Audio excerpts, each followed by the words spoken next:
Good evening, Spray Wash.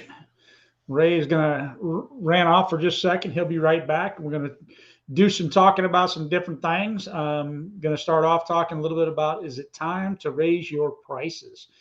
Ray and I were talking a little bit about some supply chain issues, and I think that even has something to do with raising your prices. And I think we'll get into some of that. And more, like I said, just an overall thing about is it time to raise your prices, and do you know if it's time to raise your prices? When should you raise your prices?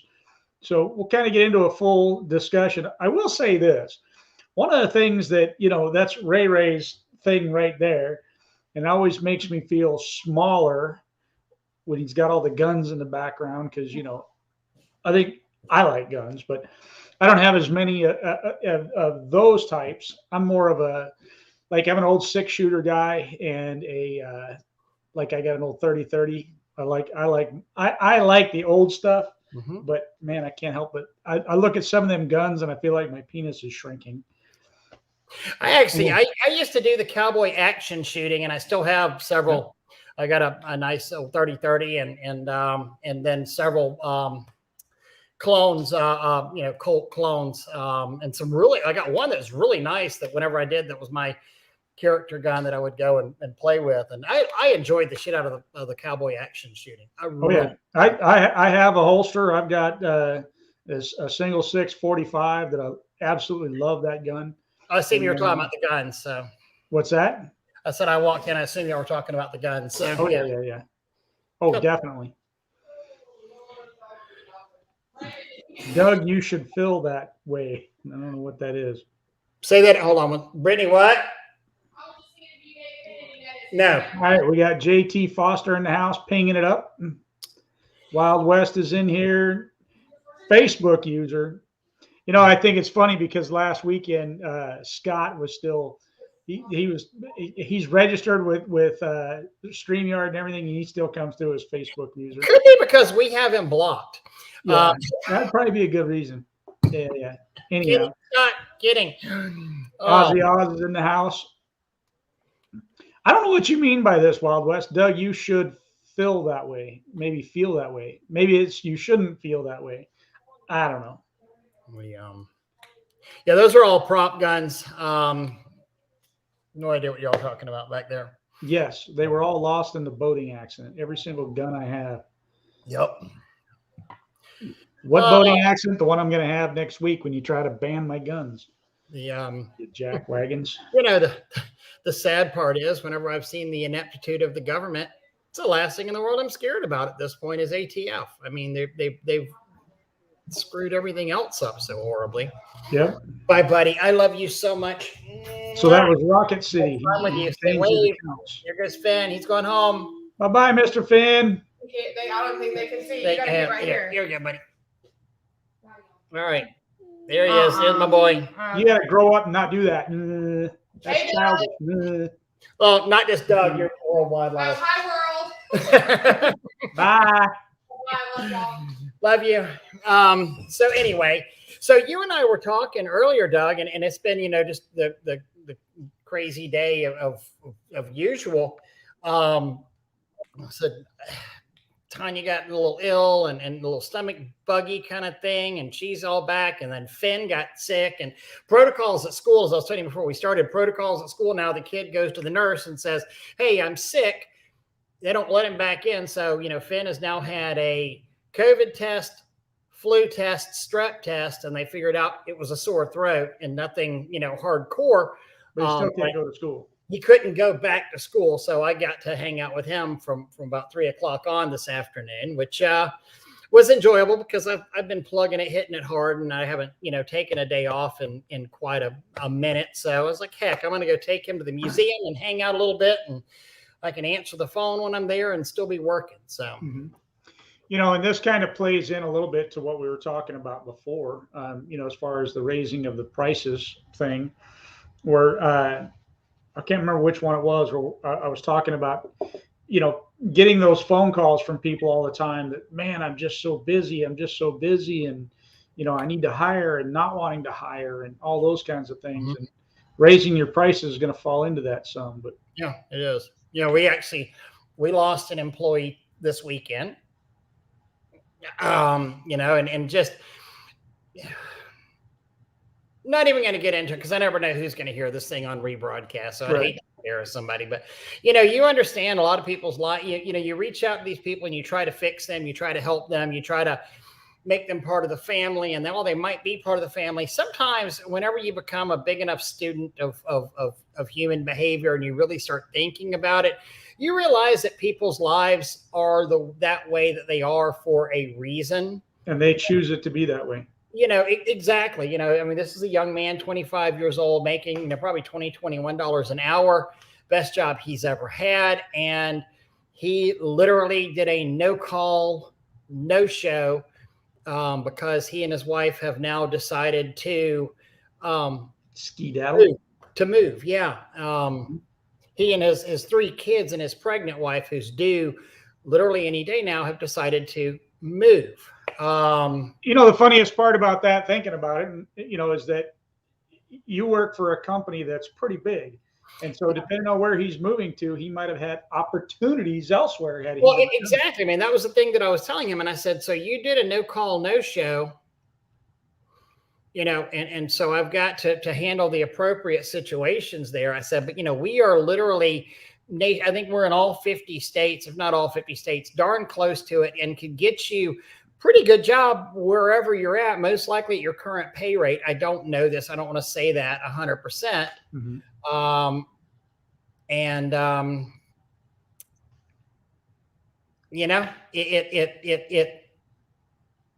He's gone. He decided instead, and I have a feeling that he had them. I can't say this for certain, but just reading back at our text, and of course these kids always want to text. Right. I kept on saying, look, and in my mind, you're not. Keep in mind now they're going to drive back on Thursday of this week. So this was Sunday, so 5 days before he had to drive back, but he needed to rest. I just felt like he was trying to get me to fire him, and he was being kind of argumentative and stuff in the comments. I felt like he was trying to get me to say, you're fired. So that he could then go after the unemployment during this whole pregnancy, thing. Mm-hmm. I think, Wes, I'm sorry for the loss. I think you might be talking about your friend, Doug, because I know you're on my profiles. Yeah. Every now and then, because you've lost 2 very good friends. Really kind of worries me because being your good friend. Yeah. Bad things happen to your friends. That's it. Yeah. And not the ones I wanted to happen. It's been a rough couple of I guess a month now, losing 2. So that is more about age and everything else, and it's really got me thinking about directions of things, and really this plays into raising your prices as well. Mm-hmm. Because when you sit back and you look at it, I'm not old, but I'm not young. Young, yeah. And I'm certainly at that point now where, got some money in the bank and got things going on. And, I really don't need to be working as much as I do sometimes. Even right now, I'm I didn't open up a power wash store because I didn't want to work that hard. Right. Now I find myself working as many hours as I am. And I'm like, and then with this happening, I'm looking at, other avenues as well and other things because I don't want to retire. And for those of you that are out there looking at this, you really need to think about, Ray and I talked about it probably a lot about raising your prices without even knowing what your prices are. But oftentimes we get those phone calls about, man, I'm so busy. And, I can't find employees. And, half of it, I don't think people want employees to a certain degree. But man, that really is time to raise your prices when you're that busy. Show that this is about putting value in yourself and understanding that value of yourself and knowing that there's more out there for you. Dollar-wise. Well, and Doug, you and I have always had the very pragmatic look of through our education, and we've never sat there and said, because I really do firmly believe there's a place for everybody in the market. There is every price point. There's a place for Kia. There's a place for Mercedes. There's a place for Golden Corral. There's a place for Shula's. You know, I mean, Ruth's Chris. I mean, and they're both can be successful business models out there. However, but at this point, I mean, which one do you want to do? Do you want to wash 10 houses a day for the same money that I can wash 2 houses a day in? I mean, have at it. You're killing yourself. You're absolutely killing yourself. But right now, if you've ever wanted to start, I love that. I think that a John Wayne quote, or if you're going to be stupid, you better be tough. You have to be tough. Yeah. True. But you know, if you are, now is such a great time to foray into raising your prices, because you can literally say with all honesty, Mr. and Mrs., you know, homeowner, we've had to go up in our prices a little bit because everything costs more. Bleach, Supply chain, fuel, double. You know, for me, I mean, I run and I drive that gas, or with the 6.2, you know, F250. I can easily run through $50 to $75 a day. I can run through a tank of fuel a day if I'm doing a lot of estimates or have some in the outlying areas. It's shocking how much gas I can go through. And the gas you're running in your pressure washer costs twice as much as it did last year. Oil changes cost more. Everything costs more. Everything costs more. And then they talk, you know, we're going to have inflation and then possibly stagflation. So, you know, if you're barely scraping by on your existence on there, doing the lowballing thing, now, you know, it's going to get worse. And, you know, what happens about this is it becomes kind of insidious as far as the prices are concerned. It doesn't come up just automatically going, crap, I lost money on that one. Crap, I lost money on this one. It's a lot easier to see whenever you lose money, whenever you're first starting. Like whenever you go and you've got, let's say I have a pressure washer and I go and I buy a bottle of F9 and 2 jugs of bleach, and I go and 5 gallons of gas, and I had, let's say, $100 in my pocket. I walk out of this job after buying supplies, and I walk out of that job, the $100 I had in my pocket is gone, and I've got $150 in my pocket at this point. Well, how much did I make from washing that house? You didn't make $150. You made You made $50 because you've spent $100 on supplies. Now, it's really easy to figure that out whenever you're just starting out or you're doing just one job at a time.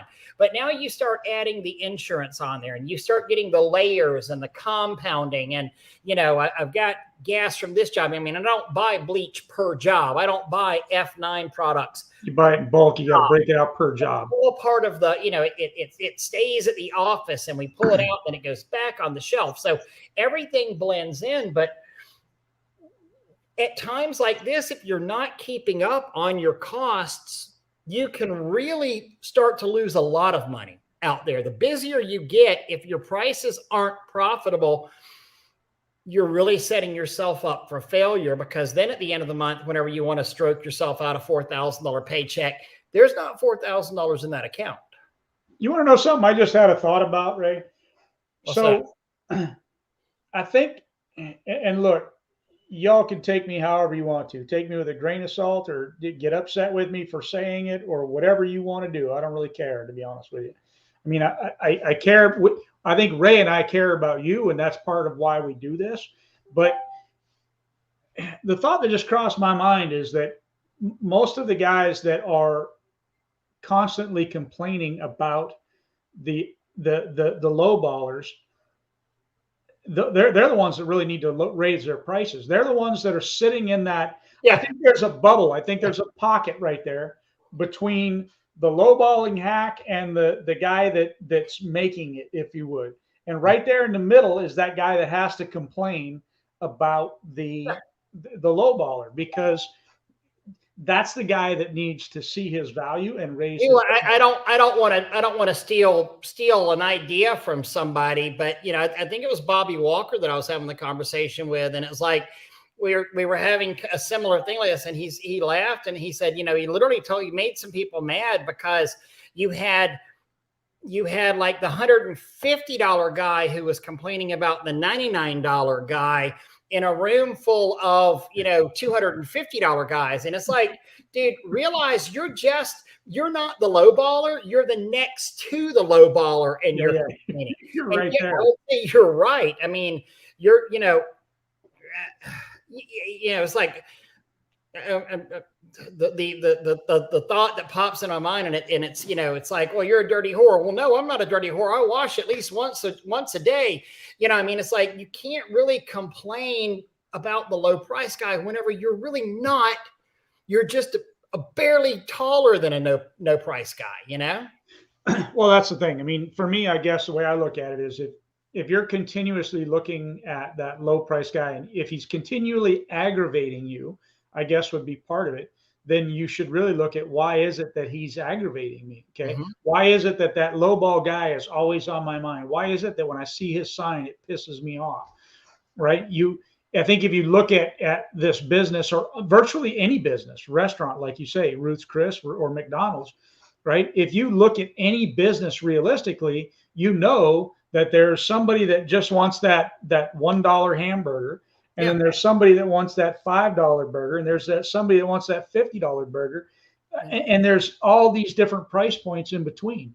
And so if you are Ruth's Chris and you're looking back at McDonald's, why? That's just stupid. Yeah, and they're not going to do you that. Have the $1 customer more so than being the $1 guy. The $1 customer is very likely never ever going to be converted into the $500 customer. Exactly. I mean, just not going to do it. Now and you have the $1 washer. Yeah. And the only difference I would say in there, because I've seen this bear out to play, I've had property managers who, hey, what about your house? Ray, I just get the $99. I mean, I get the cheap guy to do my house. You're too expensive for me. I was like, well, why wouldn't you use it in your house? Because I've literally said, it's just my house. It's just vinyl siding. I would never let those guys. And this is so true. And I would never let those guys touch my hospital. I would never let those guys touch this $2 million office building. I would never let that happen.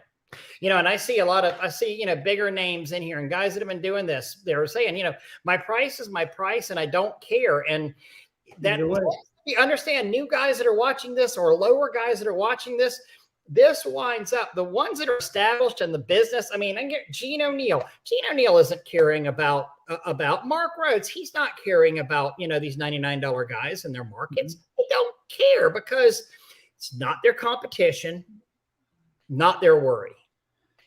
Hey, Gene, I'm going to be in the Keys here, not next week, but the week after. So I need to borrow your boat, buddy. Test out that friendship right there. Just throw on the friendship thing right out there right now. Say Wild West, same thing. I do, especially there were the times where we're slammed and we're cranked out, and you can just hear the person. You can hear it in their voice. Well, I just want a cheap wash. Surely, here, send it. And I'll tell you something else too. Whenever I have the person that I know is going to be a problem on the phone, I'll send it to the people, not my good list of people that I refer to, but my bad list of people that I want to just jam up their books. Yeah. It's business. It is what it is, Hey, you should call so-and-so because, you'll be perfect for him. And there's nothing wrong with doing that. It happens all around the world. What is, you and I hit at the same time. What's Ryan saying? I do both pest control and house washing. There's plenty to go around. My work speaks for itself. I do well. The low guys don't bother me in either service. Absolutely. And that's kind of the point here, right? My neighbor who lived right across the street from me, prior to they sold their house to my new neighbor across the street, he owned a Stanley Steamer office. And he said, one of the things in franchise training that they said is don't advertise $99 carpet washes, because guess what you wind up getting when you advertise $99 carpet washes? Yeah. $99 customers. Yeah. All the way. Yep. Exactly. Well, there you go. Fascinating. Lowballers. Charlie, I am the same way. I know. This is spot on, right? It truly is. I mean, it's like, oh my God, you are absolutely killing yourself. And hell, I see that guy, even if they're not the lowballers, like it's probably the same way that us guys who are kind of like the bleach, the surgeons with the bleach, the guys who really know the soft washing well. You sit there and see a guy wash a house with a Ryobi pressure washer, and that comes out perfect. And we're just like, oh my God, that's amazing. How hard did you work for? I'm not saying like the hack that goes and screws it up, but you see guys with small pressure washers and aren't using chemicals, and the job looks amazing. And part of you is amazed, and the other part, your heart just dies a little inside because of how hard that guy worked. I want to this one right here. Good topic. I like this, and I want to explain why. I keep raising my prices, and the phone keeps ringing. It's a good problem to have. So this is something that I found to be amazing too. And I encourage you, when you're looking at raising your prices and you're super busy and all this, look what he says. I keep raising my prices, and the phone keeps ringing. As you go up in your levels, your service, I think for the most part, you start servicing better as well. When you are doing that $99 job, and man, you got to run to the next job, and you got to run to the next job and run to the next job. You have to move so much faster. And this is also a way I outsell the $99 guy, by the way. But you got to move so fast to get to that next job to be able to make money for the day. Where as you build your way up, now I'm making $1,200 on this house. I want to make this thing look freaking perfect. Now it looks freaking perfect. And this $1,200 customer tells this $1,200 customer, who tells this $1,200 customer, who tells this $2,400 customer, who tells this $20. And it just keeps building. And then you get to the point where you raise your prices and your customers are coming along with you. If you're at that $99 level, that $99 customer is telling that $99 customer, who's telling that $79 customer, who's telling that $49 customer. Yeah, exactly. Poor people have poor friends. I mean, I don't mean that in an elitist, classist type way, but you go into, poor people hang out with poor people. Poor people have poor ways, is the old saying. Does that mean that old, ugly, fat, bald guys have old, ugly, fat, bald guy friends? Jim said you never see the BMWs on sale, and I want to. God, we're on it tonight. Yeah, we're gonna give the epileptic guys like a attack by us. What Chris said here is 100%, and Chris and I so agree with this. The worst part right now is when people get slow, they start, and I said they start lowering their prices. Not good. 100%. And this is where, if you're one of the guys out there buying the success package and you're part of the intermedallion joint commission circle, here's your award kind of thing, and they tell you how easy this is going to be, understand, here's the problem. Business is cyclical. It's seasonal. And I don't care. And unless you start banging out and you start really nailing the commercial stuff like we have done, and we still do plenty of, I do more residential than most guys. Company I work for does more residential but we have a huge amount of commercial. So if you're somewhere above, say, Atlanta, Georgia, what's going to happen here is when the Christmas lights go up, the calls stop. Whenever it's cold and there's snow on the ground, people aren't walking outside anymore. They're not entertaining outside. They don't walk around. Do you ever wonder and think about this? I was telling my new office manager, Dwayne, he's been with us for a few months, and he's like, man, it was so busy today. The phones were just crazy today. I was like, yes, it was it's Monday, and it was beautiful this weekend. He's like, what does that mean?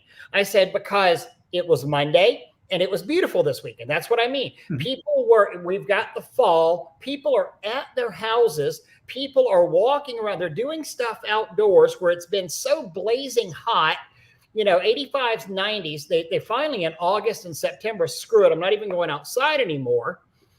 But what happens now is they're spending time around their house and they notice, ooh, it's dirty here. Ooh, I need a little touch on this. Ooh, we were thinking about having a Christmas party. It's nasty, things like that. So you get on a Monday after a sunny weekend, it gets crazy.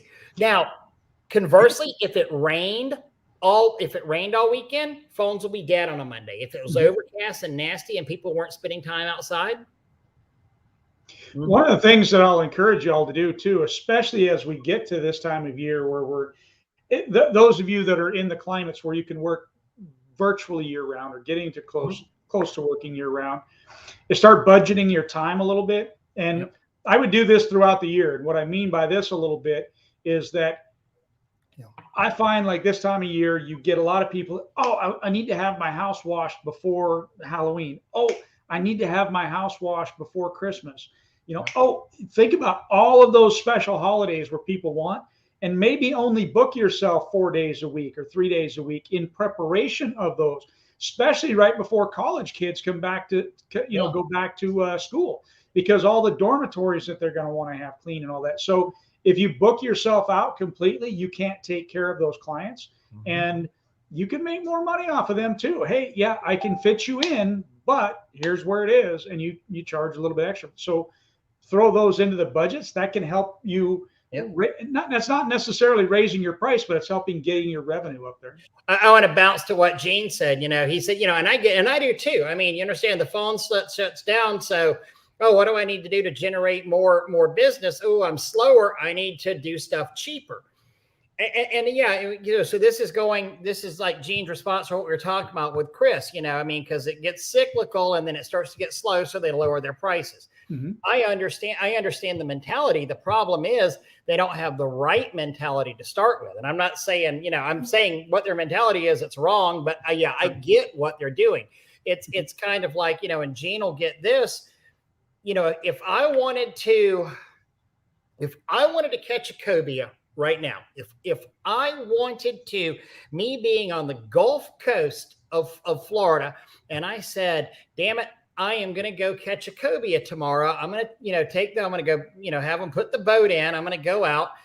I'm not going to catch a cobia, no matter how awesome my eel looks, no matter how many miles I travel, no matter what kind of scoping I do and how perfect of a cast I make. I'm not going to catch a freaking cobia because there's no cobia in the Gulf of Mexico right now, at least not in my area. Yeah. You have to know where you're fishing, why you're fishing, and how you're fishing. And you should be fishing when your boat is already full. Keep throwing those lines out there and, or at least baiting the waters for that slower season. And that's exactly where it is.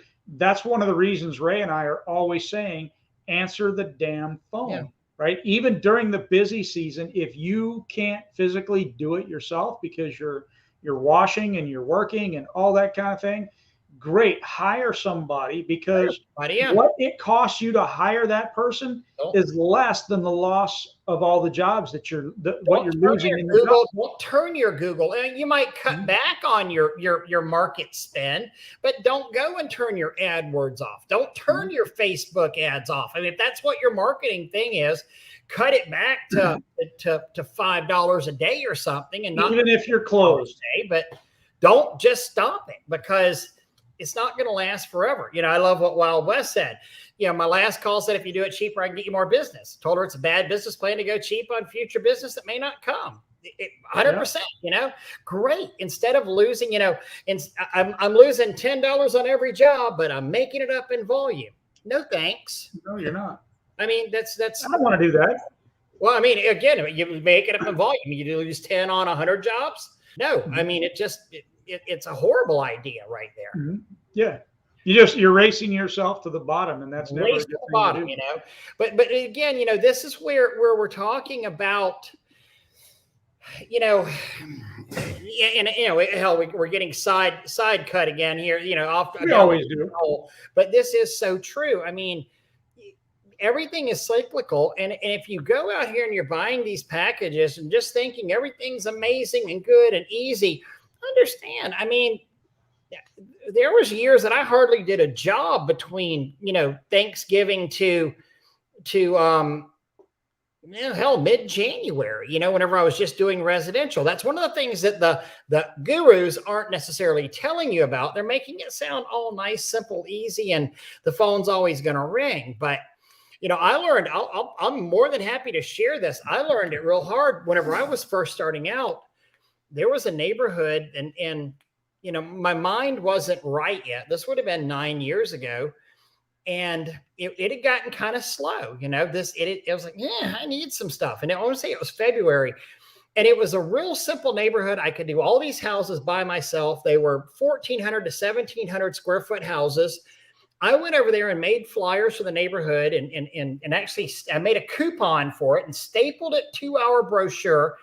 There were probably 200 houses in the neighborhood, and I hand delivered, hung on each door on a door hanger, and it was like a Weems Plantation, an $89 special. $89 for your house. I think I got one call, and then all of a sudden it hit me. I mean, I'm dealing with a guys, I don't mean this in any demeaning.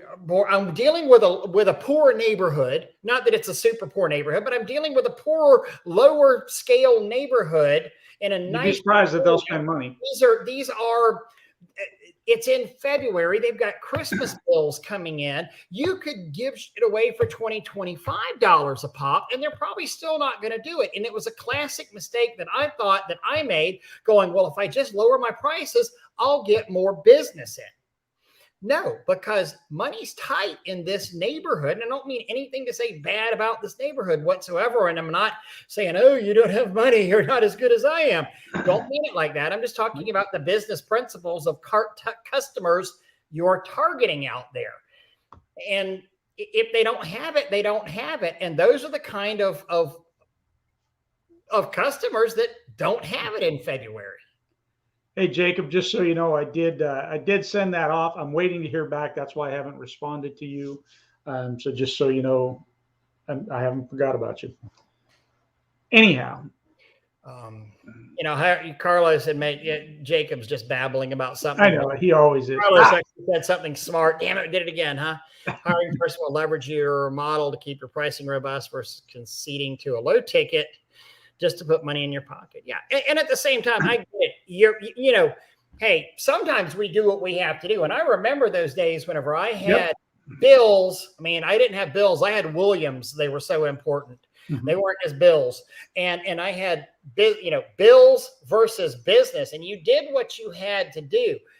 But again, if you're going to understand it, sometimes unless you do your sales right, unless you do your giveaway services right, low price stuff right, it still may not work.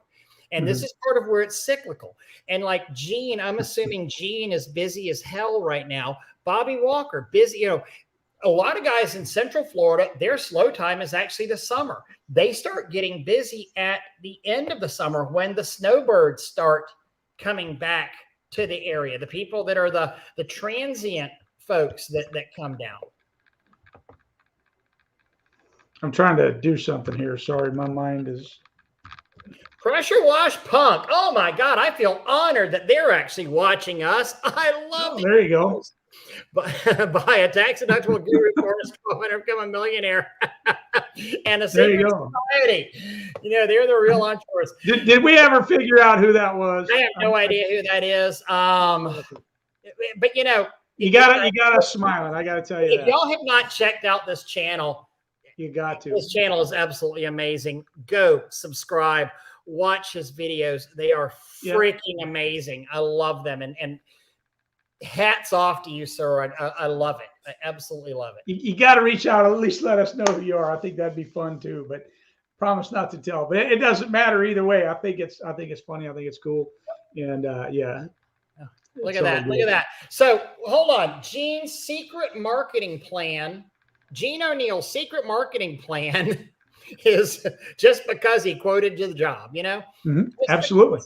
We say it all the time. All you got to do is answer the damn phone in order to stay busy. We sit here and talk about, well, we're good because we offer this experience and this and that. And so much of it is just knowing your market, answering the damn phone, you know?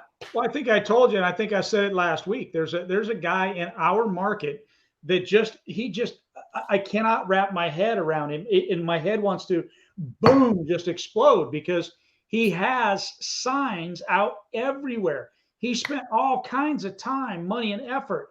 Right now, I drove 2.5 hours down to Raceland or wherever it was. He's got signs down there, 2.5 freaking hours away, and he's got signs down there. And you call up his phone number, and it's the one that says, "I'm sorry, this person has a voicemail that has not been set up yet." So not only is he not answering the damn phone, he also doesn't have a voicemail even set up to say.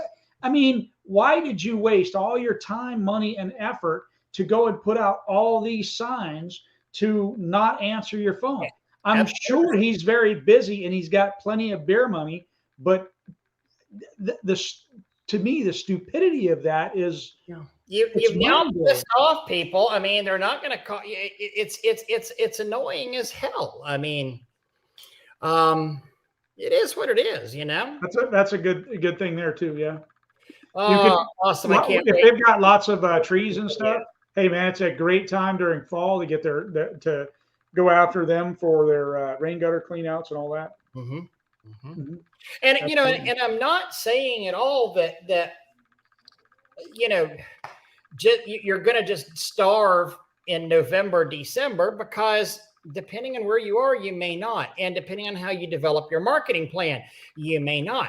And a lot of guys, that's what's gotten them going into commercial washing is, you know, because it's more consistent on there. However, understand you're probably not going to go and be a commercial big dog really running something amazing with a Ryobi or with a Simpson out there. It's just not going to have the ass to handle what you need to do. And again, one of the problems with so many of these YouTube and Facebook groups of just shit information out there and not really, it's like they tell you part of the story, but not the whole story.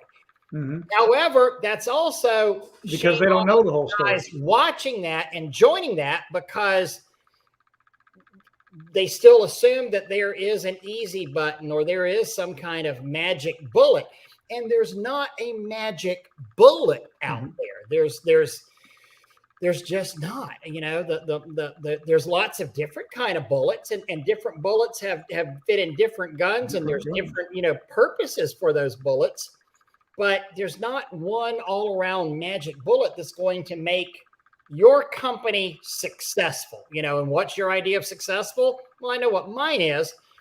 Probably a lot of them are pretty similar, but there's not all around one thing. I like what Michael's saying here, and I think it's true. And it's, you know, I was often asked, you know, why I was stupid enough to put all the reels on the wrong side of my truck, right? So the reels on my truck would be on the driver's side instead of the passenger side of the truck. And everybody always said, well, you know, I mean, that's just stupid because now you got to face the wrong way on the road. Right. Yeah, I want to do what everybody else isn't doing. That's part of my plan, part of my goal, part of my marketing, part of my, all of that, right? So like Michael J is saying, we reverted to a lot of the old style marketing because nobody's doing it. They're not doing it because they're doing all the Facebook and the, you know, all these different things that work, but eventually they're going to work a little bit less and a little bit less. Because the ads are just too normal. You're seeing them too often. You're seeing too much. It's like I've always said, you know, when you're driving down the road, notice the signs that you don't notice. They're the signs that are always there. The ones, they become normal, natural things for you to see. So you really don't even see them anymore. Start doing things that are different. So here he's going back to the old school because it's different nowadays. So I agree with that. Mark Rhodes just wants some bullets. Well, you know, and so it's funny that we're sitting here talking about it. And it remembers, I mean, I remember doing a class, and you know, for an example, I mean, you know, and I know our audience here, it's kind of even, this is a this audience gets it because of who we are, but I'm trying to do that. So these are both 9mm bullets, right? Okay, these are both 9mm. I've got a Luger 9mm plus P, and this is going to be a self-defensive round. Hollow point, it's got the extra kick of powder. It is the same bullet as this Summit that's an FMJ, just, for punching holes in paper. This goes in my carry gun. This goes to the range with me to punch holes and do, punching holes. This is probably $35 for 50 at this point. Is that one of the, which one is that? This is $22 for 50 at this point. What's that? We're just talking about, the differences in bullets. I mean, we're talking about what was that one? Well, this is a jacketed hollow point plus P the Golden Saber bonded 9mm. Yeah, like that. This is the new. It's not new, I guess, but it's fairly new. It's not focusing on that. It's the things that we're talking about here. I mean, there's not, people say, well, what machine should I buy? Well, it depends. I mean, there's not one machine in this industry. Some guys need an 8-gallon-a-minute machine. If you're doing a lot of commercial flat work, you need an 8-gallon-a-minute. Let me tell you what, though. Do you need an 8-gallon-a-minute if you're doing residential and you live in rural Pennsylvania on well water? You may actually spend more time waiting on your shit to fill up than you do on that, Okay. So 300 blackout, 300 blackout is a lot more different. It's a lot more different than Ray, let me stop you for just a second. Ray, let me stop you for 1 second. I see a new pressure wash pump video on what you just said. All right, now go ahead. Well, I'm just saying, here's where I'm going. I mean, think about these bullets and these things that aren't there, these prop guns that I have. You have different tools for different things. I mean, it's not one size fits all. Hey, there's such a poor understanding. There's such a poor understanding of even equipment out there, because guys are more than happy to make you buy their class, but they don't understand that, okay, what's a roof pump? Okay, for a roof pump, I've got a 12 volt. I've got a Udor. I've got a for a roof pump, I've got a booster. I've got a 12 volt. I've got the gas roof pump, the Comet/Udor things. Mm-hmm. Hey, guess what? Talk to Comet, talk to Udor about running that through a proportional or one of the knockoffs. I think you'll hear some really interesting things. And you don't hear the stories about the guys that market it, about how much those things leak and how much maintenance they have. I find it amazing. In fact, Pressure Washing Punks did a video on one of the guys out there who's pushing it a lot right now. When I sold my company, I sent 2 of them over to Jacksonville that were, falling apart POSs. There's so many new guys in this industry going, oh my God, did you see what that guy did? Actually, you didn't do a video on. Yes, you did. Yes, you did. That was the Dueling Banjos video. Did you see what that guy does? He's amazing and blah, blah, blah. He's got an apple flavored soap. It's cool that changes colors. Okay, that's been out for 5 years. And guess what? Comet roof pumps have been out for a lot longer than that. He just has a Facebook group with 9,000 people and is now pumping that out to everybody. There are so many people, old school guys, that are doing the $700,000 to $2 million a year that have used those. They realize they're crap and they don't use them. There's a reason that Pat Clark, if you don't know Pat Clark, you should. Pat's freaking amazing. He's built a business model that most of us would give our IT to have. Pat Clark, he still uses 12 volt pumps for the most part. Because 12 volt pumps are actually pretty reliable. I mean, nowadays it seems like we get less out of them nowadays, but nonetheless, 12 volt pumps are still extremely reliable. And if you've got them set up correctly, you're swapping them out like that if you need to. Absolutely. They're cheap. Click. New one. Click. Done, You forgot the plug-in of the wire. Oh, yeah. click. Yeah, if you don't have quick disconnects on your wiring, and because the plugins are quick disconnect, done. Your wires should be quick disconnect, done. Yep. I mean, we did it. Same thing with the boosters. We did it with the boosters where I literally put in, we had the spare boosters sitting on our shelves. And I know some people love the boosters. Some people hate the boosters. We put unions on the end of our boosters. I could swap a booster out within 3 to 4 minutes. Unscrew this unit, union, and then, plug it in. Again, so many of them, so many guys sit here online and go into these forums and just sit here and do this mental masturbation about what pump is better, what pump is this, what pump is blah, blah, blah. What does it matter, guys? The pump that works is the one that you make money with. And understand there is no magic bullet. There is no one thing,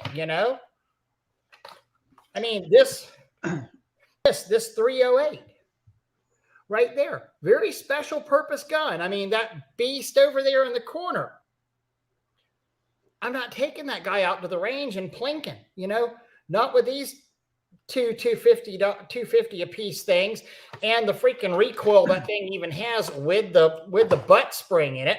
If I want to go shoot a rifle at the range, 223 all day. This is going to take me into the work with your competitors thing. So, Ray and I always talk about how competitors are not a bad thing and that you should align yourself with your competitors in your marketplace.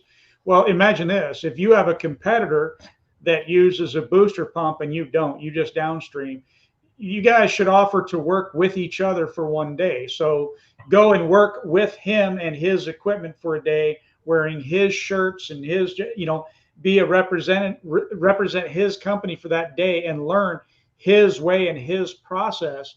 And then you swap out and do it the other way so that you can learn that different equipment, because I think you'd be surprised at what you like and what you don't like about the different pieces of equipment.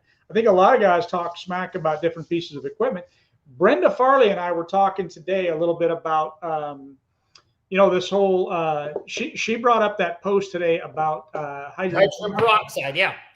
And, really, is it, Gene, I know I'm going to pick on you right now, but, said, hey, if it ain't broke, don't fix it. That's true. However, we should be keeping up with the times. Am I saying hydrogen peroxide is a good way to go? No, but I'm saying that we should explore the different avenues and the things that are going to bring us bigger tickets to help us even raise our prices later on down the road. So I know a lot of old guys, a lot of the veterans they're stuck in their ways, and that can be a good thing, but it can also be a bad thing. Sometimes you have to explore what's new out there and what's changing with the times, and that they now have cell phones instead of rotary dials, right? You got to just look at the way things are changing.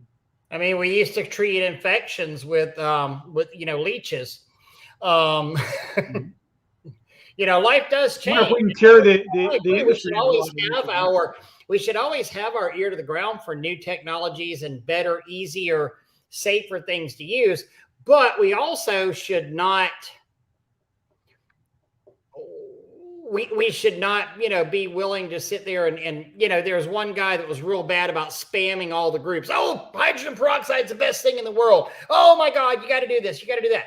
Understand, that's not education. That's a salesperson doing that, so, but again, it's incumbent upon us to figure out new, better ways. But yes, at the same time, it's nice to have the all, fallback on there of what we know that works. So what's the best time to follow up for a bid I send to an HOA manager? I'm going to say the best time to follow up is day number 1 after you've sent it to make sure that they've received it. Then wait maybe 4 or 5 days after that, then 4 or 5 days after that, and then maybe 2 weeks after that, and then maybe 6 weeks after that. You just kind of, you go in succession. And I would be, in my email that I send them with the bid, it's, dear Mr. HOA manager, thank you so much for the opportunity. Look forward to doing. I'm going to go. First off, it's not a bid. It's not a quote. I'm going to assume that I got the bid anyway. I'm literally, I'm one of those that that, you know, if I'm going whale fishing, I'm going to go ahead and pack tartar sauce. Honestly, I mean, I'm going to assume that until you guys tell me that I haven't gotten the bid, I'm assuming that I got it because I am the best guy out there. I am the most qualified. I have the best company. I have the best employees and the best equipment. It's just my mindset. And I'm going to be like, I'm almost going to be like incredulous whenever really, you've got another bid? Why? Why would you even think about something like that? Why do you need that, you know?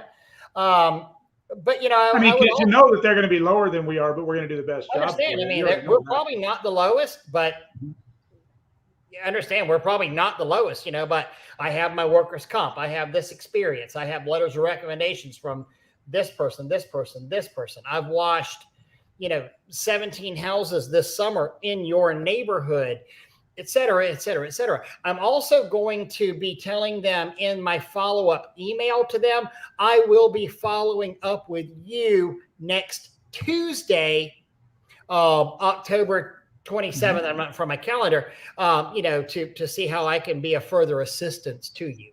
So I'm actually, you know, that makes me think about something else too. And that is, you know, the roofing thing I'm doing right now. The company is the most expensive company in the market. They really are. And, you know, it's amazing being on a little bit different level to hear what people have to say about the most expensive company, especially when it's not yours, right? And I've been amazed at, like, you know, people will flat tell me when I go out to bid a job that, look, I know you guys are way more expensive, but I've heard so much good about you and about how you don't cut corners and those sorts of things that I'm willing to pay that additional price. Guys, if you're doing a great job, word spreads and people will pay you more money for doing a super awesome job. And I mean, believe me, it's there. Yep. You just got to do it.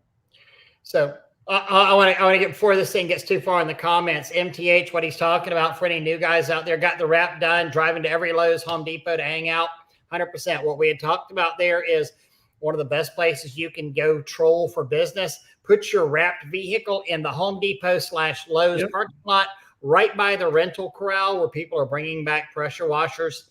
It's amazing how much business you can wind up getting that. Yeah, 100%. And, you know, somebody I saw said he had done a video with a test on the location. I love that idea. Anything you can do to differentiate yourself from your competition in that respect, where you can go, wow, you know, they can sit there and go, look, here's what this guy that submitted the bid actually did. Look, he did a test area on that. Yes, I love it. I love thinking out of the box like that. One of my first really good commercial jobs, I landed off of a video. So what I did was I walked their property and I took pictures, right? I didn't take a video while I was doing it, but I was taking pictures to understand what it is that I wanted to do with the project. And then I turned those pictures into a video, and I picked up not the big things that everybody sees. I focused on the little things that nobody pays attention to. I took pictures of wasp nests. I took pictures of a handicap sign that had green stuff on it. I took pictures of some lines in the handicap parking area. You know, I took pictures that nobody else would think to take.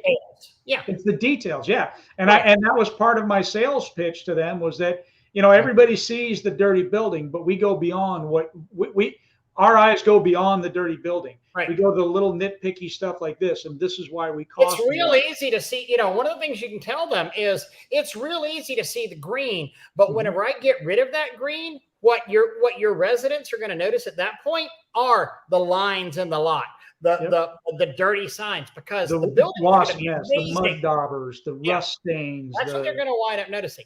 You know, Mark Rhodes, I'm not the cheap guy. Tell them, set the expectations up front. You know, they're not offering the services that we do. You know, we've said so many times on these videos, we get so specific on our estimates. And your estimate, it's cool to have a 5-6 page estimate. Get detailed and dirty about it, you know? Yes, you can marry hoses. because everybody is doing that. You know, that's a great question on there. I don't think you can, because whenever you force feed a 12 volt, you're going to jam up the other 12 volt. That's why you really can't run hose pressure through a 12 volt. You can, but you're going to have to use check valves. I don't think that's what he's saying. I think he's saying two 12 volts side by side, both of them doing their own suction. I don't think he's talking about one feeding the other. I don't know, but I know that, yes, you can. Two side by side and then coming out. You know, why they have the dual 12 volt pumps, you know, from Power Wash Store and other places, because they know that the one of them is going to crap out. Yeah. Got another one there that you can do a quick switch out on. Mm-hmm. Manual. You don't even you just matter just switching the ends on it with the top broker salesman in your state, you network of 5 of them. Perfect. Awesome. You know, and you only need 5 or 6 of them. You know, you get good agents out there sending you stuff. Don't market all of them. Market the good ones. Yeah. Remember, as far as real estate is concerned, you're going to have 20% does 80% of the business. Yep. See, exact Wild West, 100%. And I the same way. I don't do estimates. I do quotes. We don't do estimates. It's just part of the vernacular. And you can even use that as part of your sales pitch. Look, I always did proposals. People are going to give you an estimate. We don't do that. Even if I am wrong, I am never wrong. But even if I was wrong, I'm sticking by my price. If I got up there to deliver results to you and it winds up taking me 20 hours and a toothbrush to do your house, Mr. Customer, it's not an estimate. You're not going to wind up getting some ridiculous, oh, this is 3 times what it was. That's something that's very important to talk to, because this is also about raising your prices. If you're giving estimates, you are giving the wrong product, if you will. You should be giving proposals, or you should be given the other word we just said that's slipping my mind right now, because an estimate is an open-ended thing. You don't know what the real end outcome cost is going to be. Well, it was just an estimate. Mm-hmm. Yeah, and I know exactly what it's going to take me. I know what it's going to take to get this job done. And just like Ray said, if it's going to take me 20 hours, it takes me 20 hours. Your cost is the same. Talking about, you know, get the quick app, take a few videos and short pics and short videos very quickly, email it to your customer before you leave. Mm-hmm. I'm not familiar with the quick app, but I get it. I mean, and you know, one of the things that we talked about in Pro, and we talked about how to do it. It's in the library over there, and there's probably a dozen examples. Is our PDF before and after portfolios. Mm-hmm. Because every time we walk off a commercial job, by the end of that day, there's a PDF done on that job that's sent to that property manager, and I want them to have it in their inbox before 8 a.m. on the next day they're there. You know, that's one of the things about Company Cam that I really like, and that is, you know, you can send a link to all of the pictures that you did. It'll be your before and afters or whatever. You can also draw directly on your thing. You can make different notes that the customer can see, or you can make different notes to remind yourself and save them, and then at the end you can send them all just by that. I mean, you could. I don't know if you can watermark. I'm sure you can. Yeah. Haven't tried that as of yet, but I'm really starting to dig Company Cam. I think it's an awesome thing for your business, and I think it can even help you with this whole thing that we're supposed to be talking about, which is raising your prices.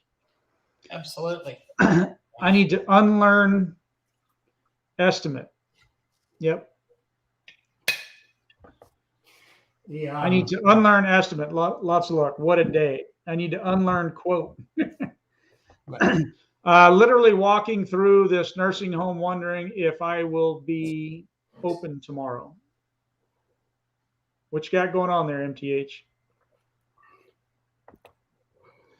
Michael J says, I use this, but I'm assuming the quick app or the Company Cam. You know, and I feel so amazing, and it's so weird. You never know how many people actually watch this thing, because I don't believe the StreamYard numbers, and then it goes from a live on YouTube and it gets converted on there. But I'm so proud of this audience, because so many of the guys really, really, really get it here, and I feel like, you know, that we get an amazing group of experience, kind of like Spray Wash Academy on Facebook. We have such, you know, I personally feel the best, you know, Facebook forum out there, because it's not just all new guys out there doing it. It's actually a lot of pros that chime in on stuff. Right. And I love this YouTube channel as well, because we're not the biggest, but damn, we actually have people that understand it and get it. And, hey, this is why we Good enjoy content, good interaction, good content. We like rapping with people that get it, Mm-hmm. You mentioned Bobby Walker earlier. Who is that? Some guru, some bald-headed guru guy. Some redheaded, bald redheaded guru, right? I think that's pretty good. I love that. What? I'm disappointed in us, Ray. We did not pick on Carlos. Carlos is here, and we didn't pick on him. Oh, damn it! Dang it, man! I am so sorry, Carlos. I mean, for those of y'all who saw this earlier,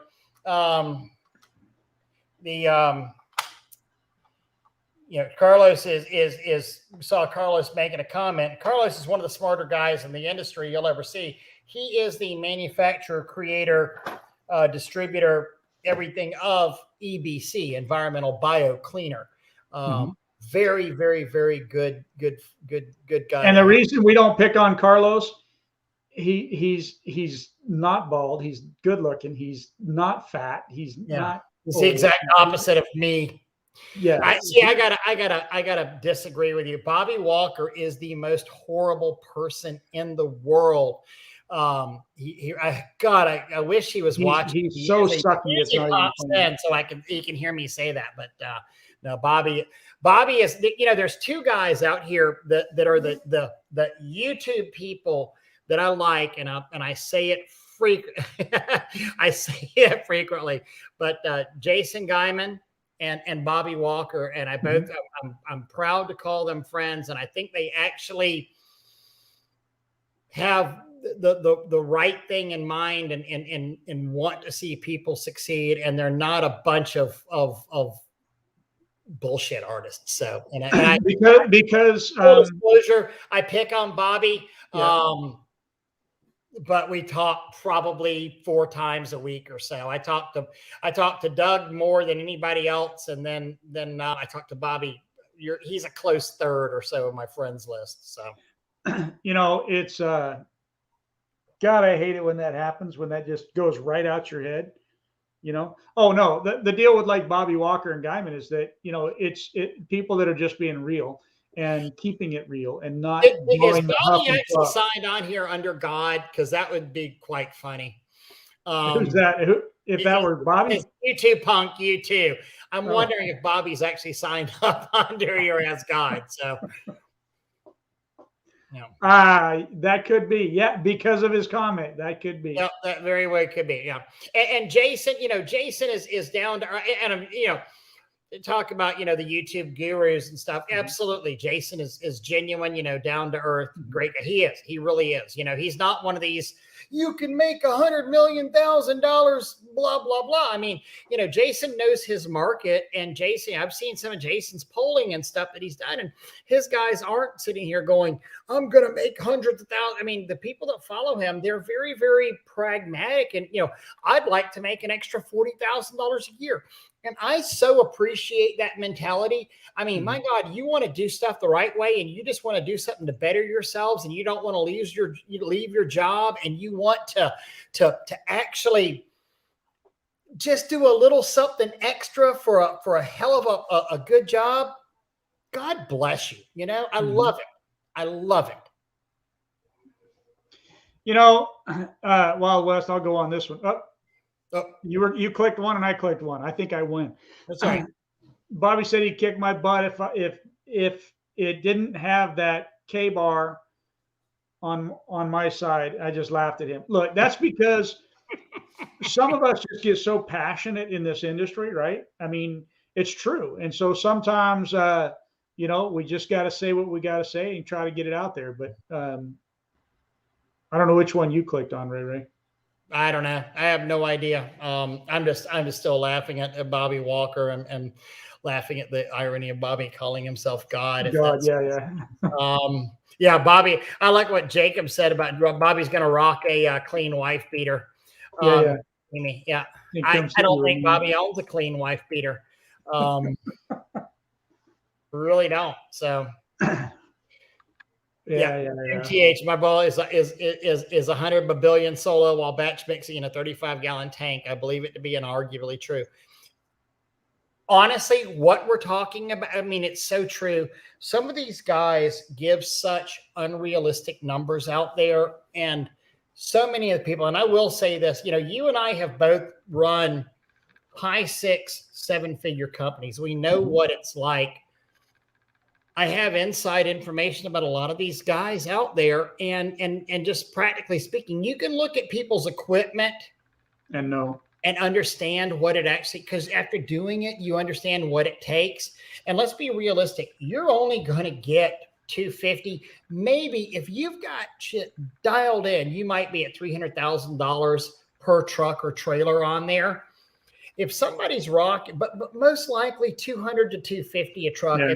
That's the normal normal range. So if somebody's running around with 3 trucks, they're probably 600 to 700,000 out there. It's just it becomes a function of time and what you can do.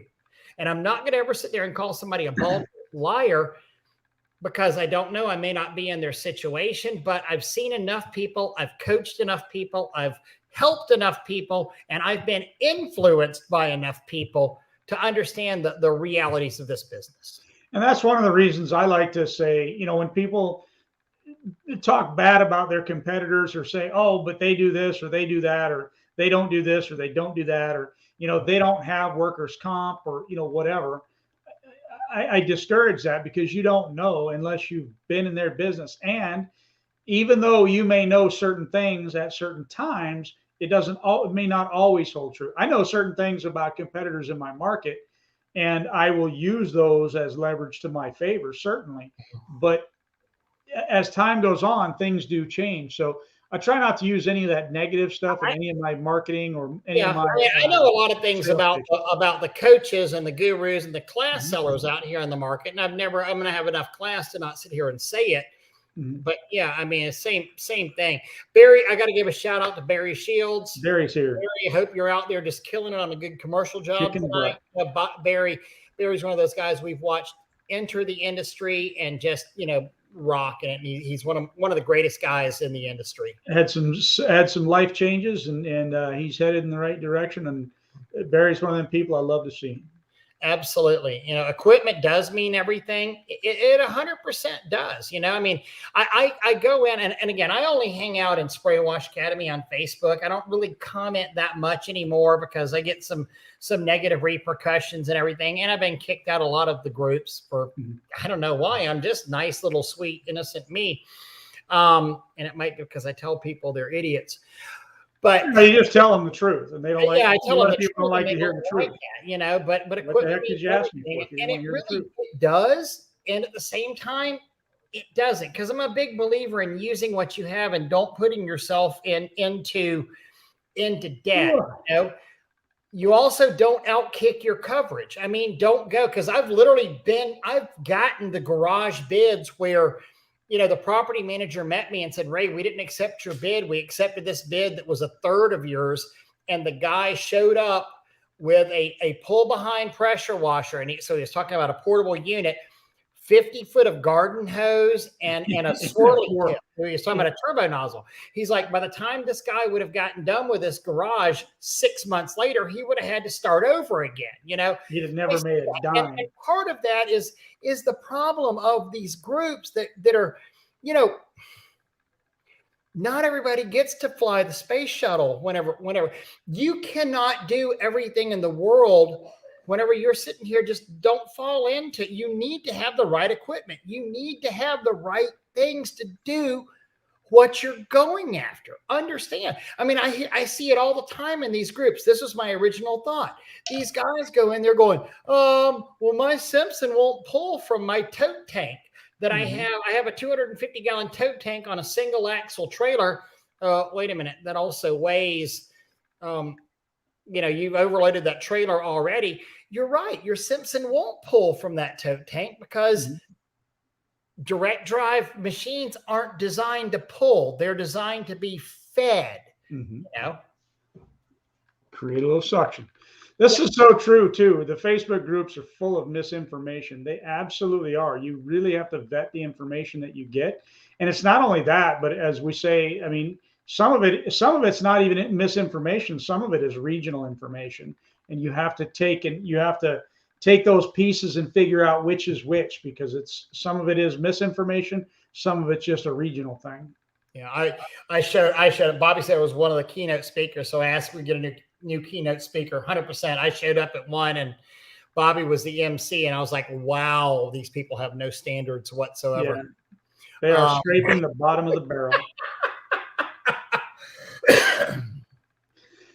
Yeah, one of these days Bobby's going to get upset with us, but probably not. Nah, not today. So, would you rather fight 1,000 horse-sized ducks, or would you rather fight one duck-sized horse? Is that something Bobby says? Oh, that's his big question that he has whenever you would get interviewed at his podcast. He would ask, do you want to fight 1,000 duck-sized horses, or would you rather fight one horse-sized duck? I got to spend a little bit more time talking to Bobby. Oh, Bobby's a damn hoot. So there you go. He truly is. He truly is. You know, and I'm proud to call him a friend, and he's a big goofball, and you know, he's one of the guys that you know you friend him, and he'll tell you like it is, and he's, you know, Bobby certainly makes his share of mistakes. I make my share of mistakes. You've made your share of mistakes. Yep. I mean, even these guys that you hear out here, us talking and stuff, we're not infallible whatsoever. You know, I mean, please. No, as a matter of fact, I'd go on to say that we're in the position that we're in because of the mistakes that we made. Exactly. It's not our successes that made us who we are. It's our failures that made us. Plant and property protection. Yeah, absolutely. Plant and property protection over at courses. Hell, it's running around the bottom of the screen. You take that class, I'll tell you what, it's every slide in there is not because we're smart. It's because we've screwed something up. It's because we're stupid. Yeah. No, it's totally true. I mean, almost everything that we do or have done, it's from real life experiences and real life things that happen. In fact, we were just talking not too long ago about some rust stains. This will blow your mind a little bit, and call me stupid. I don't care. But I was called out by one of the local guys who had rust stains in a driveway.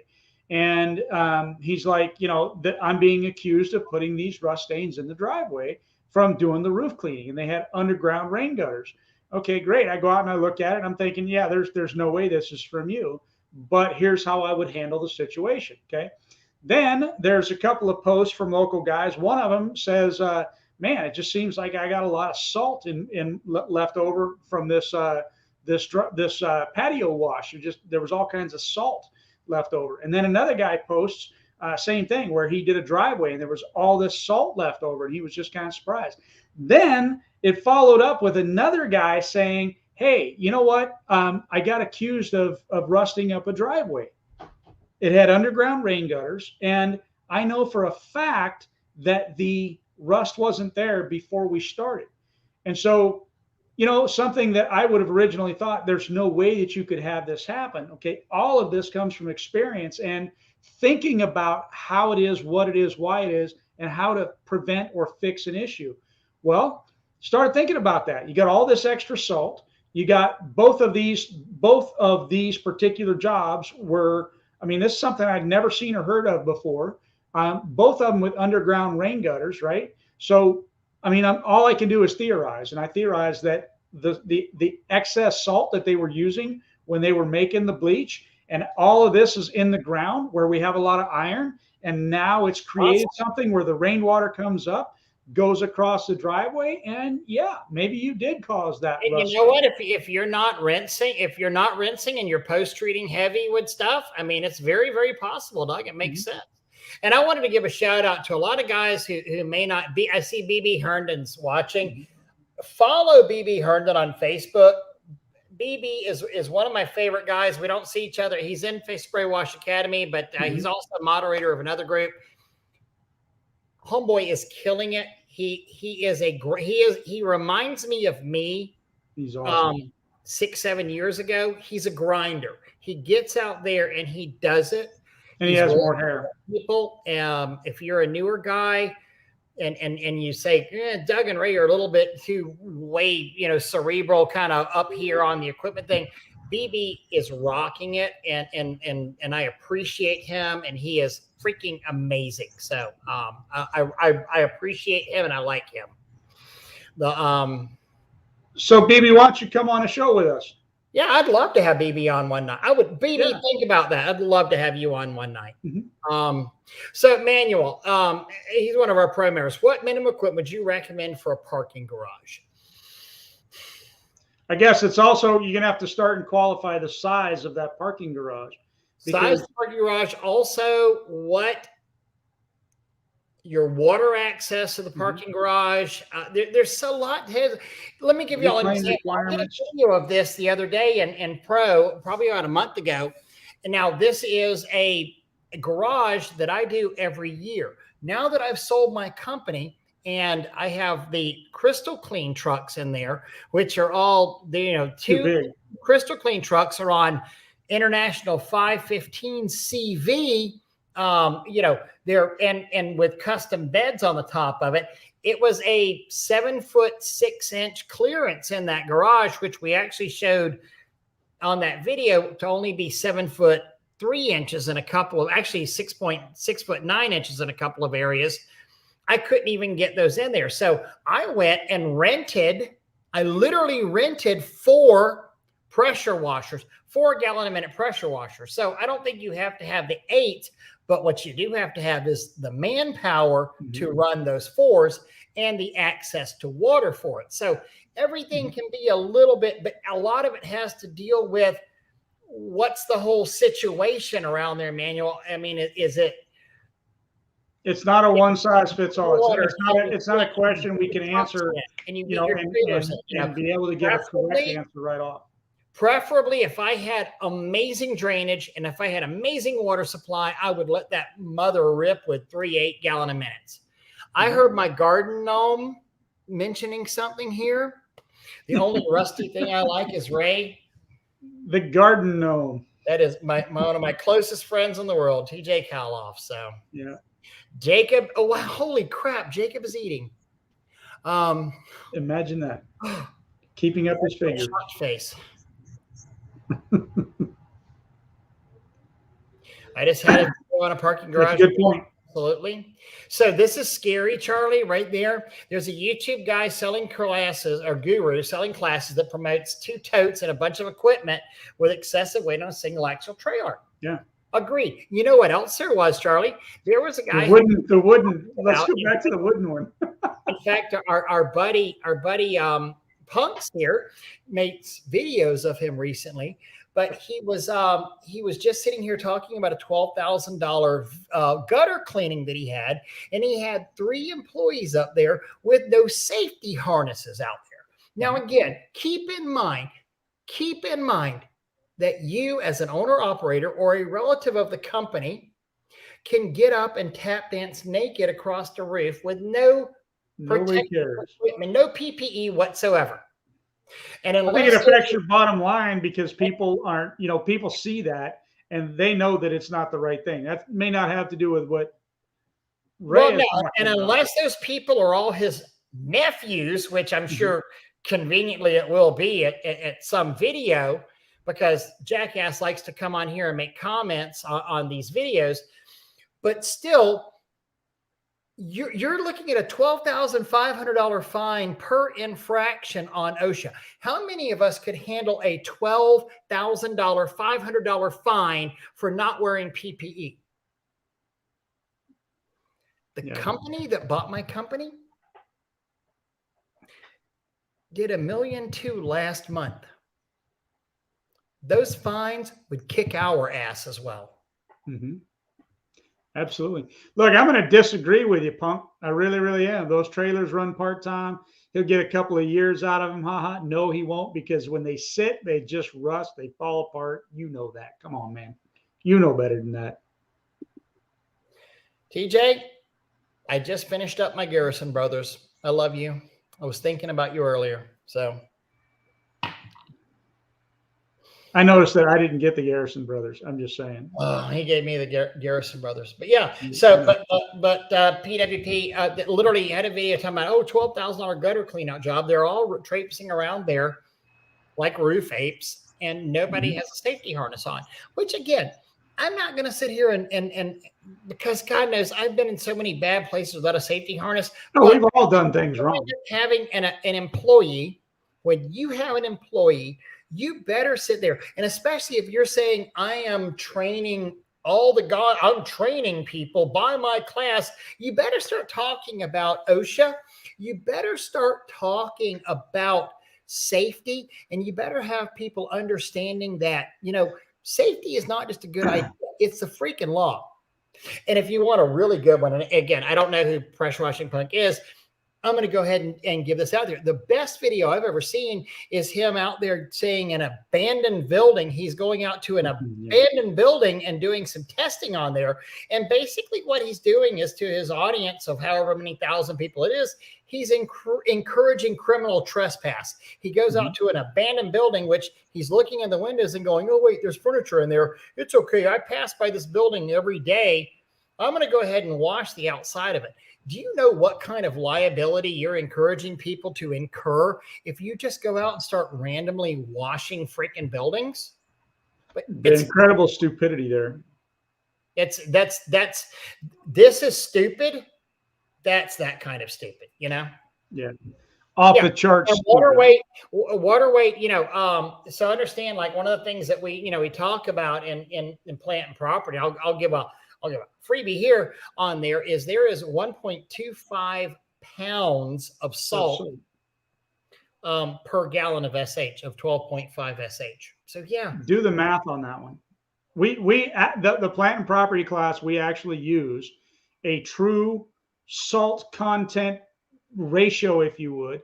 We put it up on the background of what we're doing. We bring it. We go. I mean, I don't think we've done it every single time I'm not sure why. No access to the salt, but we go to the grocery. Yeah, I mean, sometimes we're flying in buy the salt and stack it all up. So you buy 125 pounds of salt. Yeah. Let's talk about this. Wild West says, could you explain to the new guys the difference in SH we can carry? Yes, I will. So without being and I'm going to do this just like not looking at any information, just from top of the cranium stuff. If you carry 1,000 pounds, you have to be placarded. You have to have a CDL, hazmat license, and a hazmat endorsement on there. And you have special requirements on your rigs of the placards that you have to put out. That also, with the CDL, you're going to also have to have your medical card on there. I've got my medical card on there. Hell, I've got to have a medical card just because of the truck that I have in our fleets, because we drive the CVs 515 Internationals. So I have to, just because of the gross weight of that, I don't have to have a CDL. I have to have a medical card though. Now, and there's a lot of different regulations, but DOT says if you're carrying over 1,000 pounds, and it's not gallons, it's 1,000 pounds is what it is. So if you're carrying 2 55-gallon drums, you are over 1,000 pounds.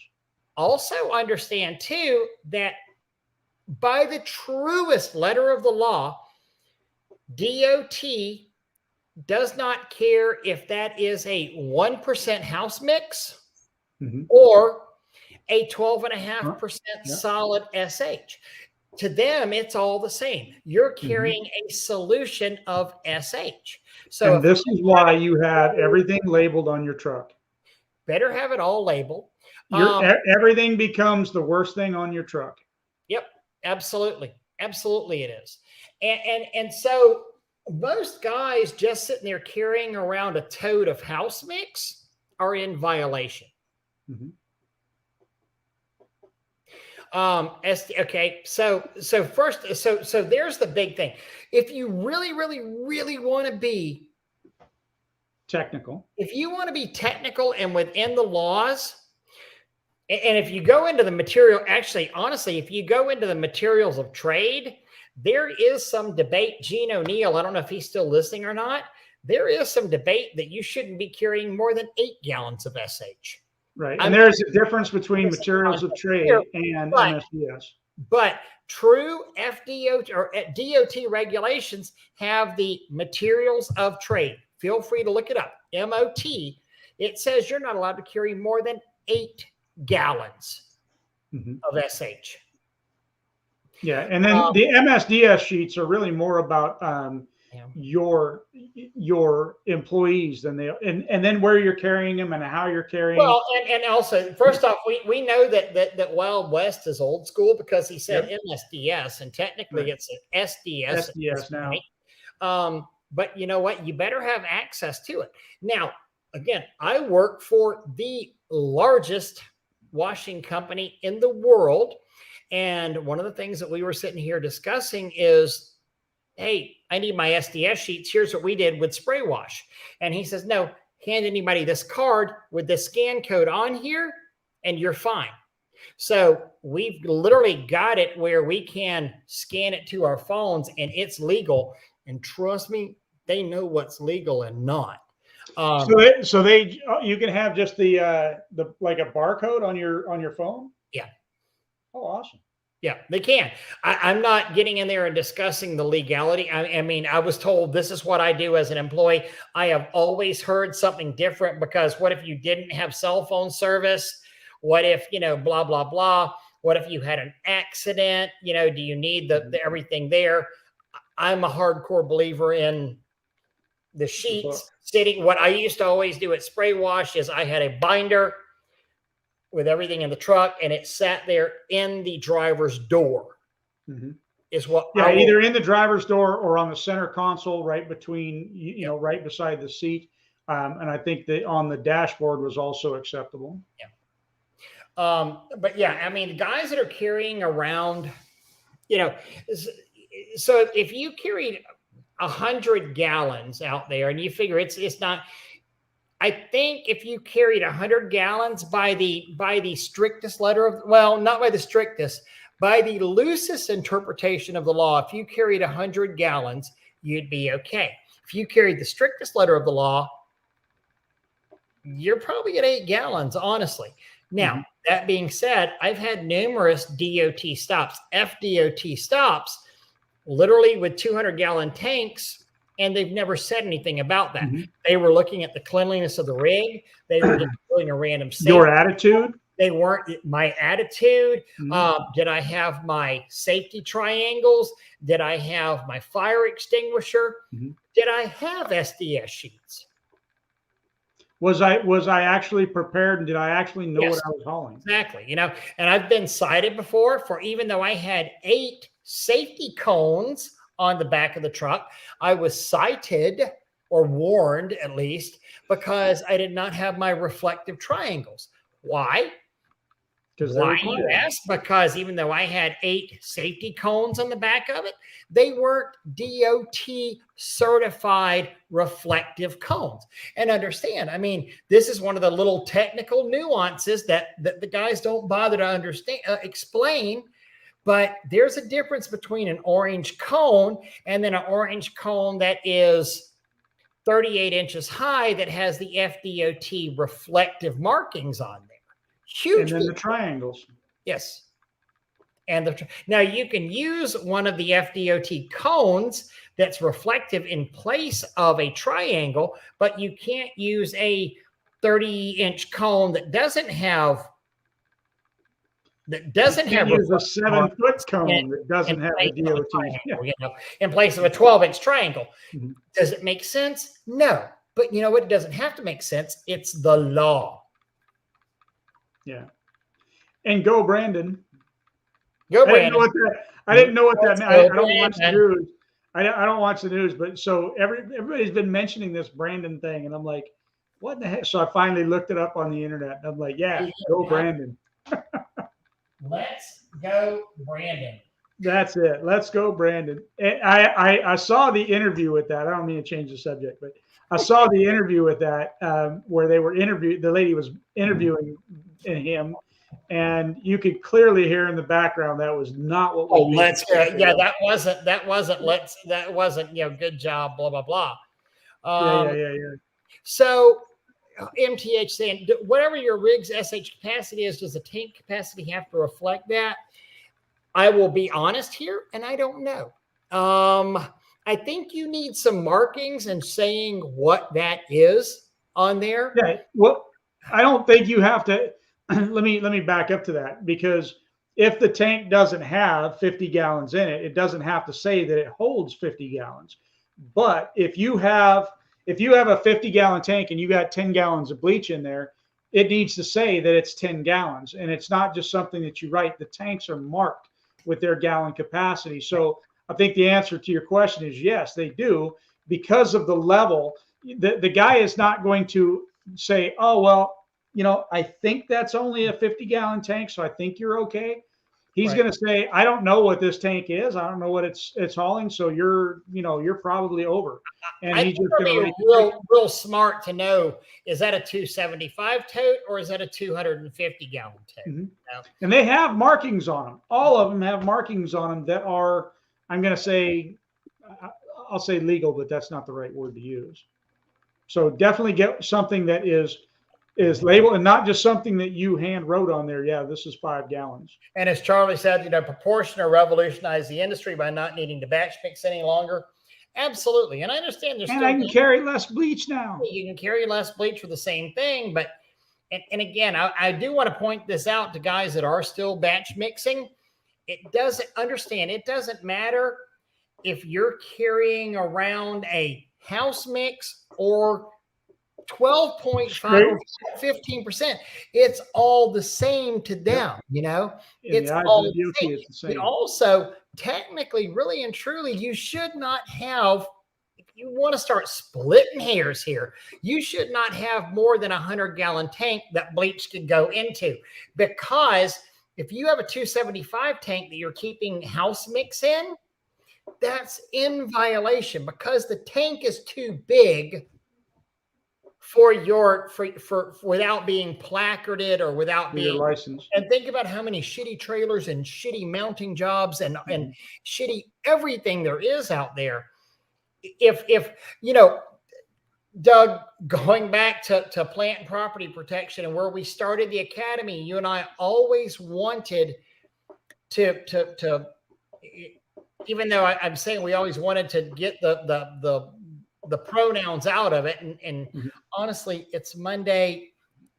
I'm about 6-7 into these. Normally I would pull it up. I'd be at a triple monitor station whenever I'm at my office and would be pulling this up. And I'd say, Doug, talk while I figure this out.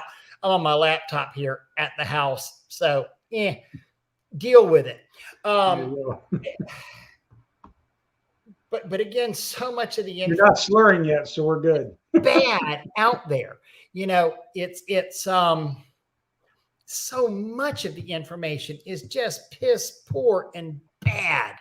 And I hate to say it, but it is. It's just guys get crap information. They get crap equipment information. They don't deal with the legalities. But you know what? So much of what's going to happen in a stop is going to be your attitude too.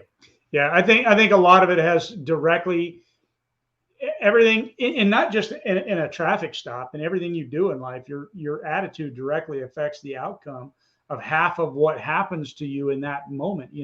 If you're an ass to the person that comes up, and you can tell that it's a Karen that's the cop, and she walks up and you say, let's go, Brandon. I mean, you're going to set something off, even though that's what you want. And that's how you got to take that situation and say, one of the things that I used to do when I was younger, when I would get pulled over is, if I was going down the road and I passed a cop going the other direction and I saw him turn around to come after me, I would just pull over. Yeah. And then when he would catch up to me, he'd be like, what are you doing? And I'm like, well, I knew I was speeding, so I didn't want to have to make you chase me down. I was nice to the cop, right? Mm-hmm. And he would let me go 90% of the time. Didn't always work, but it sometimes. I love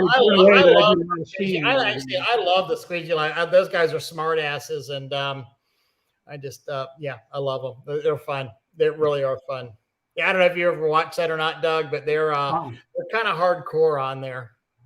I'm working so much, I don't watch Want to nothing keep anymore. going, touch on employee safety is washout kits, blah, blah, blah. 100% yes, yes, yes, yes, yes, yes. And especially, I mean, first off, it's smart. If you're an owner operator, you need stuff. Mm-hmm. When you start running, And don't buy a little teeny tiny kit. Don't do that. Don't be that guy. you need a freaking eye station on your truck. You need a quart bottle with the eye cup that you can gush out an eye. You're Have extras. required by law to have these things. You can't sit here and just tell an employee, deal with it. Oh, you got bleach in your eye. You have to have that. Yeah, there's something that you can also buy at I can't remember what it's called anymore, but you can get it at the aquarium stores, the pet stores. Sulfate. The same. What's in Agent Hall? The base agent of Agent Hall. Yeah, but they have something that is like in little things, and it's got wipes on it. That if you get bleach on your face, you can use it. Bleach. Yeah. Mm-hmm. Yeah, but I can't think of the name of it. It's a pH neutralizer that you can get in little sodium thiosulfate. Yeah, it is. Yeah. But you know, I mean, and you're right. Wild West. You sit here and talk. You think about any other freaking industry, and your oil. I remember you're being oil field. You're actually not a washer by full trade. I mean, you actually have a real job out there. It would be just like doing anything else. You can't sit there and bullshit your way through it. You have a duty to your employees. You need a medical kit. You need a washout station. When the company that bought my company out, and I used to think I was pretty good about, I got it pretty good. No, I go and pick up a truck and there's a checklist and it says the medical kit will be in the rear of the driver's seat, in the pocket. The eye wash kit. Exact location. In the left-hand door of the rear passenger door. I mean, it's not gone it's the same way on every single truck. Well, yeah, hold on. And I'm going to go back to MTH here.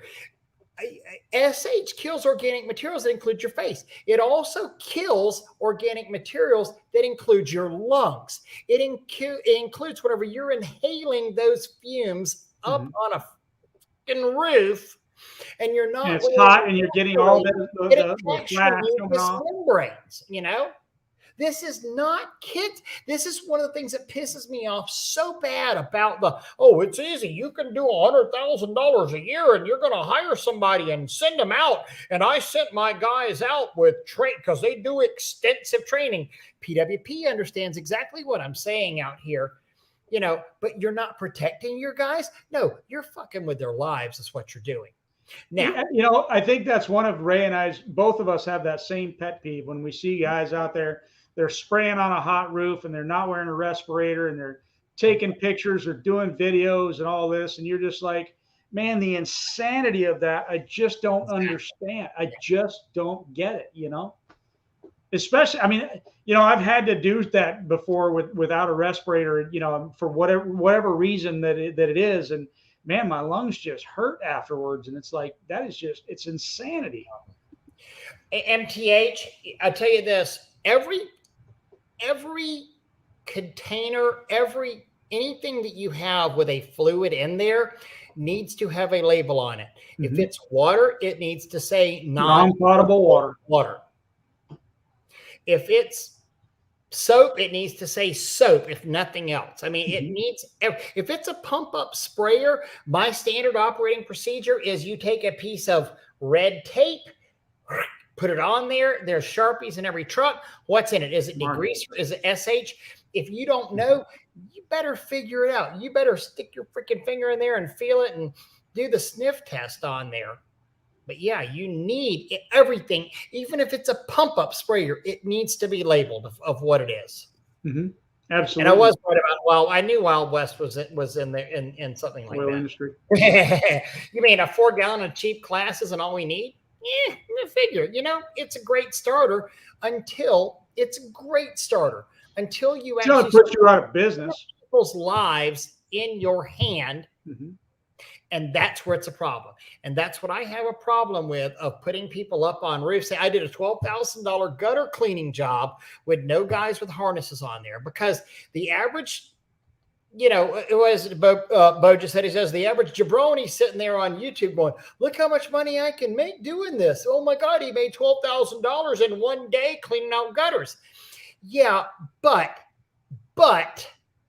had the OSHA guy seen them, had the OSHA guy traveled by, they would have gotten a $12,500 fine for each one of those people, non-hardest in, that was not an owner or an employee of the owner of that company. And another thing these things always forget about too is the length of time that somebody's been in business. So sometimes you can have a $15,000 day.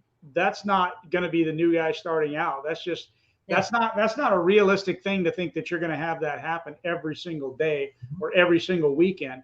I know I've had $15,000 days, and you're like, man, this is absolutely fantastic. It's awesome. But this time to get there to be the $500 days that I had this week not suck quite as bad. Yeah. Because it all averages out. Mm-hmm. You know, that was one of the things where I started talking earlier, and then I got distracted on there. But, you know, whenever you and I built the plant and property protection class, we said we were going to take the pronouns out of it. Mm-hmm. And I actually called my regional OSHA guy. This is the part that I forgot to say about that. And I called regional OSHA and had a nice 2-hour conversation, you know, because remember, we did a safety class for a while too. Right. And Michael Draper kind of is a lot smarter about the safety. So I'm like, Mike, you do this, you know, and we have it over at Spray Wash Academy, or Spray Wash Pro, or Spray Wash Academy courses. Yeah, courses.spraywashacademy.com. Yeah. You know, the OSHA guy that I talked to, and I was like, oh, well, hey, you know, we soft wash. We're not pressure washing. He's like, dude, don't even get me started on the soft washing. Where's your chemical protection? You should be wearing literally full hazmat if you're spraying bleach out and getting it on you. He's like, if I wanted to literally direct my agents to just screw with pressure washers, we would we can stay busy just screwing with pressure washing companies, because you guys are some of the worst. You guys are some of the worst. No hard hat protection under a lift, no tie off protection, no chemical protection. Yeah, and I mean, it could go on and on for days. Honestly, correctly. The pressure washing industry ought to thank God that OSHA is understaffed. Mm-hmm. Plain and simple. Yep. Well, Doug, we were going to do this an hour tonight, and we've sat here and yacked for an hour and 45. So, yep. I feel honored that PWP came. I'm very honored that I feel like I'm in the. People have accused me of doing those videos, and I am not nearly as good of an editor as he is. He's absolutely amazing. He's done a really good job. I encourage you, look, PWP currently, I mean, man, totally not enough followers. And you definitely go check out PWP on YouTube. You know, hold on. So $5,000 a day, possible every day, irritates because they're literally setting up so many people that don't have much for failure. Exactly. I 100% agree.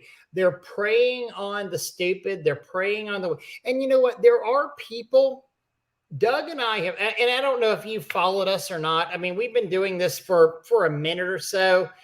We're not overly popular because people hate our message that it's tough work and it's hard work. And, you know, we're the guys that actually have a school that we don't market our school necessarily. It truly is about helping in proper education. One thing we'll always sit there and say is anybody that ever tells you it's easy and simple is lying to you, because it's not. You know, it's easy to go out and make 30, 40. Hell, it's easy to make $100,000 a year. But whenever you start getting into the technicalities of it, and you want to build a business, and you want to build a high 6-7-figure business and sell your business and retire like Doug and I have done, it's a little tougher than the bullshit that people are telling you out there. And that's what we have a problem with, you know? Some of it is true. I mean, there is some truth there where you can make a heck of a living, and you can really make some great money in a day or an hour or whatever. But it's not something where you just go out and buy a course and buy a pressure washer, and you're automatically making $8,000 a day. You're not. It's hard. It doesn't God, happen like that. it took me God, years. I mean, part of the reason that my company was purchased is because I was doing $5,000 a day. Mm-hmm. You know, literally, that's part of the reason my company was purchased by a company is because we're doing that. Yeah, and they're doing. And I'm actually looking for PWP. Put your link to your channel up here, if you will. I'm happy to share that because I've got you saved. And I think this is it here. I can get it before you can. Here we go. Because you were actually getting up on there, and if did you get it, Ray? I've got it, but I'm trying to figure out how to share the I got it. So I'll share here. I can share a Pathological Liars Anonymous. So real quick, I want you to check out the first link in the comment section and description below if you want more. I can't share the but feel free to put this. But here, I'm gonna. You got to change your channel thing to pressure wash pumps. Here we go. If anybody can copy and paste that, that's one of his videos. So. Yes, so the first one that we posted is to his channel. The second one is a video. Oh yeah, I got you in my favorites because we, I don't know if you know this. Again, I have no idea who this person is. We were all talking about the huge convention. People were literally coming up to me going, "Holy shit, he just dropped a new video. This is amazing. He just dropped a new one." So, I mean, you're really well. Cool. We're glad to see it. We think it's fun. Yes, and there's something about the mystique of it. I like that. It's absolutely. I mean, there's part of me like I don't even want to know who it is because it'll just break my heart. I'd also it's going to turn out to be TJ. Yeah, I've seen TJ on a computer. It's not. It's not going to be TJ. Yeah. Yeah, I've seen my little gnome. The little garden gnome. Yep, he's my buddy. And Doug, I tell you something else too, and I mean this in all sincerity. People may not realize this, and it's weird to say this, but you get old and you get a lot more selective about your friends and stuff. You really don't. Sure, whenever you're young, you think you've got friends. Oh, I've got a lot of friends. No, you got a lot of acquaintances and stuff. Yeah. Or people that can call themselves your friends. Yeah. I am at 51 years old. I can say that I've got more close friends, true friends from this industry than I have from the rest of my life. And I was always a pretty gregarious guy. And I've got guys that I talk to all the time after 51 years. I mean, even from high school that I still talk to on a weekly basis. But I would consider you, TJ, Jacob, people like that more my true friends. Daniel Howerton, people that I share my dreams, my loves, my fears, and I know that I could call any one of those guys that I just mentioned, and they would be in Tallahassee tomorrow. Yeah, that's very true. And it's something amazing about this industry that we can do that and have these relationships, and I don't take that lightly at all. And you meet them at conventions. How stupid is that? Yeah, it's so weird, You wind up drinking a beer with them; they become your best friend in the world. Mm-hmm. Yeah, it's cool. And they look great out in front of your garden.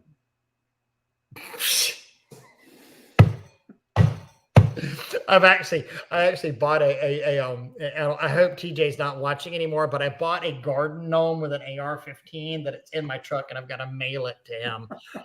It looks just like a little fucker too.